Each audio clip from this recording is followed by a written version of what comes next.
আপনি যখন গভীর ঘুমে, আপনার মস্তিষ্ক তখন কি করে জানেন? বিষয়টা অবাক করার মতো, আপনি ঘুমালেও আপনার মস্তিষ্ক একটুও বিশ্রাম নেয় না। বরং তখনই শুরু হয় তার সবচেয়ে গুরুত্বপূর্ণ কাজগুলো। প্রথম কাজ, স্মৃতি সাজানো। আপনি সারাদিন যা শিখেছেন, শুনেছেন, দেখেছেন, সেগুলো লং টার্ম মেমোরিতে সংরক্ষণ করা হয়। তাই তো বলে, পড়াশোনার পর ঘুম জরুরি। দ্বিতীয় কাজ, মস্তিষ্ক পরিষ্কার। ঘুমের সময় গ্লাইম্ফ্যাটিক সিস্টেম কাজ করে, মস্তিষ্কের আবর্জনা ও বিষাক্ত প্রোটিন বের করে দেয়। ঘুম না হলে আলঝেইমারের মতো রোগের ঝুঁকি বাড়ে। তৃতীয় কাজ, হরমোন নিঃসরণ। ঘুমের সময় নিঃসৃত হয় গ্রোথ হরমোন ও মেলাটোনিন, যা শরীর ঠিক রাখে, ঘুমের ছন্দ ধরে রাখে।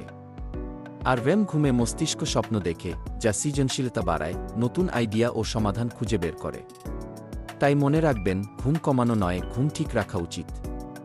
না হলে আপনার মস্তিষ্কের ক্ষমতা কমে যাবে। কমপক্ষে দিনে 7 থেকে 8 ঘন্টা ঘুম দরকার। এমন অজানা বিজ্ঞানকথা পেতে সাবস্ক্রাইব করুন, ইকো কথা শেয়ার করুন এই ভিডিও।